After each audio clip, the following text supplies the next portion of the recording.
काशी हिंदू विश्वविद्यालय के 8 बार के नेट क्वालिफाई शिवम सोनकर का मामला तूल पकड़ता नजर आ रहा है। अभी कुछ दिन पहले कांग्रेस के नेता अजय राय ने शिवम सोनकर से मुलाकात किया। वहीं आज पूर्व मुख्यमंत्री अखिलेश यादव के नेतृत्व में चंदौली के सांसद वीरेंद्र सिंह ने शिवम सोनकर से मुलाकात किया। वीरेंद्र सिंह ने बताया कि भारतीय जनता पार्टी इसी तरीके से गरीब समाज के लोगों के होनहार बच्चों का शोषण करती है और पूरे देश में गरीबों के आरक्षण को छीन करके अपने लोगों को वह पोस्ट सौंपने का काम कर रही है। जो हमारा होनहार बालक है उसके मेरिट में होते हुए भी साजिश के तहत ये लोग उसकी नियुक्ति नहीं कर रहे हैं।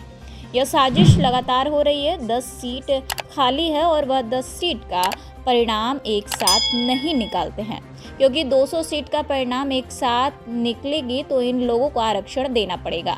इसलिए आरक्षण लूटने के लिए, आरक्षण की सीट लूटने के लिए वह 1-2 सीट का विज्ञापन करते हैं ताकि गरीब होनहार छात्र को मौका ना मिल सके। साजिश के तहत सारे देश के विश्वविद्यालय में, चाहे वह काशी हिंदू विश्वविद्यालय हो या दिल्ली यूनिवर्सिटी, देश में जितनी भी यूनिवर्सिटी है सब पर संघ के लोग बैठे हुए हैं और वह संघ के एजेंडे के रूप में गरीबों का शोषण करते हैं। नारा तो लगाते हैं कि हम गरीबों की मदद करते हैं, तो क्या गरीब केवल 5 किलो अनाज का हकदार है? वह किसी पद के लायक नहीं है। मैं आह्वान करता हूं सभी गरीब साथियों को कि वह एकजुट हो, सभी सामने आए और अपने बच्चों के हक की लड़ाई के लिए लड़े, और नहीं लड़ेंगे तो भारतीय जनता पार्टी इसी तरह से उनको समाप्त कर देगी और उनके सारे अधिकार छीन लेगी। उन्होंने कहा, अभी हम जा रहे हैं इंचार्ज से मिलने और मिलकर कहेंगे कि अभी समय है, आप इसे सुधार लीजिए।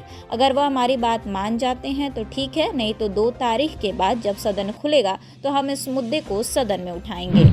देखिए, भारतीय जनता पार्टी इसी तरीके से गरीब समाज के लोगों के होनहार बच्चों का शोषण करती है और पूरे देश में, काशी हिंदू विश्वविद्यालय ही नहीं, पूरे देश में गरीबों के आरक्षण को छीन करके लोग अपने लोगों को जो है वो पोस्ट सौंपने का काम कर रहे हैं। उसी की श्रेणी में आज शिवम सोनकर, जो हमारा होनहार बालक है, वो मेरिट में होते हुए भी साजिश के तहत ये लोग उसकी नियुक्ति नहीं कर रहे हैं। दूसरा कि ये साजिश लगातार हो रही है। 10 सीट खाली है, 10 सीट खाली है और उस 10 सीट का अगर खाली है तो ये लोग साजिश के तहत 10 का एक साथ नहीं निकालते हैं, क्योंकि 10 का सीट निकालेंगे तो उन्हें आरक्षण देना पड़ेगा। इसलिए आरक्षण लूटने के लिए, आरक्षण की सीट लूटने के लिए वो 1-1, 2-2 सीट का विज्ञापन करते हैं ताकि गरीब समाज के होनहार बच्चों को मौका न मिल सके। और इसको साजिश के तहत सारे यूनिवर्सिटी देश की, चाहे वो काशी हिंदू विश्वविद्यालय हो, चाहे यादव यूनिवर्सिटी हो, चाहे दिल्ली यूनिवर्सिटी हो, चाहे जितने भी देश के जो है प्रदेशों में जो सेंट्रल यूनिवर्सिटियां हैं, चाहे प्रदेश की यूनिवर्सिटियां हैं, सब पे आरएसएस के लोग बैठे हुए हैं और वो आरएसएस के एजेंडा के रूप में वो गरीबों का शोषण करते हैं। नारा तो लगाते हैं कि हम गरीबों की मदद करते हैं, तो क्या गरीब केवल 5 किलो अनाज का हकदार है? वो किसी पद के लायक नहीं है। मैं आह्वान करता हूँ सभी साथियों को, गरीब साथियों को, कि वो एकजुट हो, सामने आए और अपने बच्चों के हक की लड़ाई को लड़े। नहीं लड़ेंगे तो इसी तरीके से भारतीय जनता पार्टी उन्हें समाप्त कर देगी और उनके सारे अधिकार छीन लेगी। सांसद जी, छात्र के इंसाफ के लिए कहां तक जाएगी सफा? अभी मैं जा रहा हूं प्रॉक्टर से मिलने के लिए, जो इंचार्ज हैं, और मिल करके उनसे कहूंगा कि अभी समय है, आप इसको जो है सुधार लीजिए।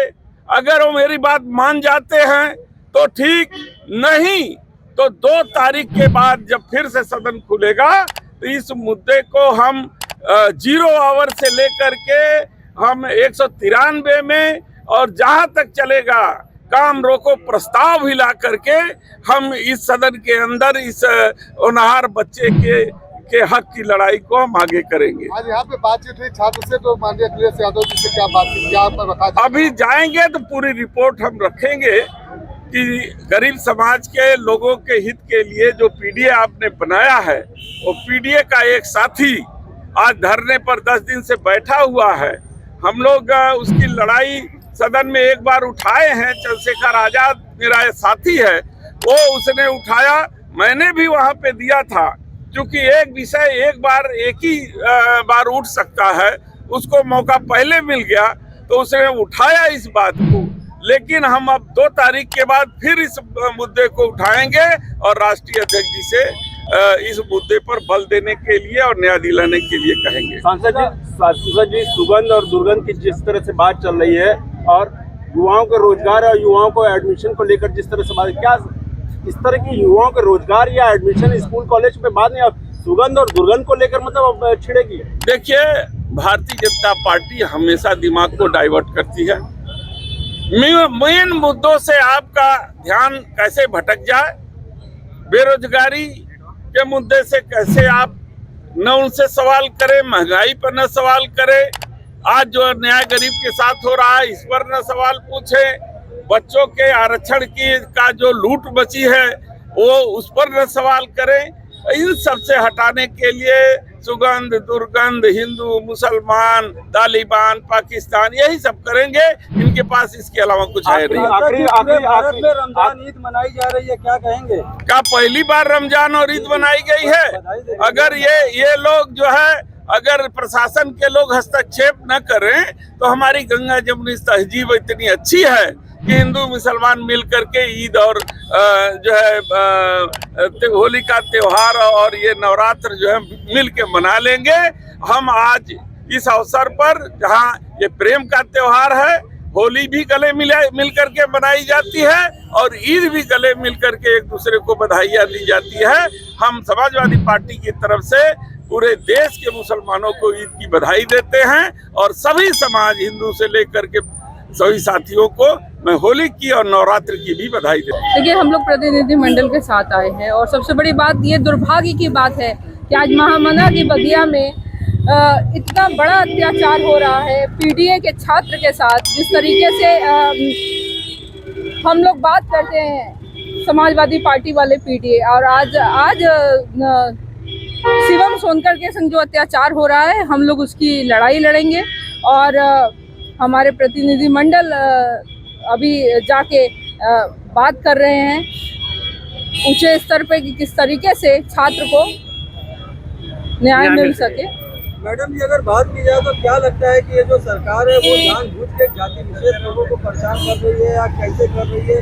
जो सवर्ण बहुलता का आरोप व्यक्ति में लग रहा है, आपकी महसूस की होगी? देखिए, ये सरकार जिस तरीके से संविधान को तार तार करने पे लगी है, जिस तरीके से जाति विशेष पर ये लोग कुटाराघात कर रहे हैं, जिस तरीके से आप सोचिए 12 दिन से ये छात्र महामना की बगिया में कड़कती धूप में लगातार बैठा हुआ है।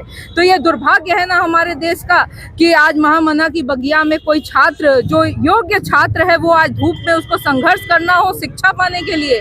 तो ये जो भाजपा की कथनी और करनी में बहुत फर्क है और भाजपा शिक्षा को छात्रों से दूर करना चाहती है। वन नेशन वन एजुकेशन की बात हम लोग करने वाले लोग हैं, समाजवादी लोग हैं। वन नेशन वन एजुकेशन की बात करते हैं और समाजवादी हमेशा नारा लगाए हैं शिक्षा का जो बजट बने बजट का 10वां हिस्सा हो, शिक्षा का जो बजट बने बजट का 10वां हिस्सा हो। जो सरकार शिक्षा दे न सकी वो सरकार निकम्मी है और जो सरकार निकम्मी है वो सरकार बदलनी है। तमाम ऐसे समाजवादी नारे लगातार इस बगिया में लगे हुए हैं। तमाम छात्र नेता यहाँ से निकले हुए हैं जो आज इस लड़ाई को लड़ने का काम करेंगे।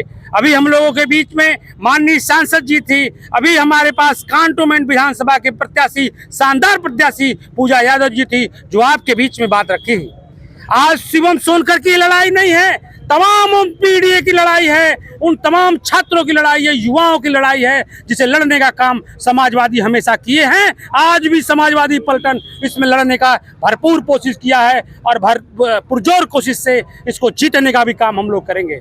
अपने हक अधिकारों के लिए हमेशा समाजवादी क्रांतिवीर पैदा किया है। आज इस महामना की बगिया में आप लोगों के बीच में शिवम सोनकर नाम का एक क्रांतिकारी पैदा हुआ है, उसका मुख्य कारण यही है कि जब उनके हक अधिकारों को छीना जाएगा, तो बाबा साहब कहा करते थे, शिक्षा वह शेरनी का दूध है जो पिएगा वो दहाड़ेगा। तो आज ये शेरनी का दूध पीकर दहाड़ रहा है, आज लोगों को इसके जवाब देना होगा। इस बात को बड़ी जिम्मेदारी से मैं कहना चाहता हूँ।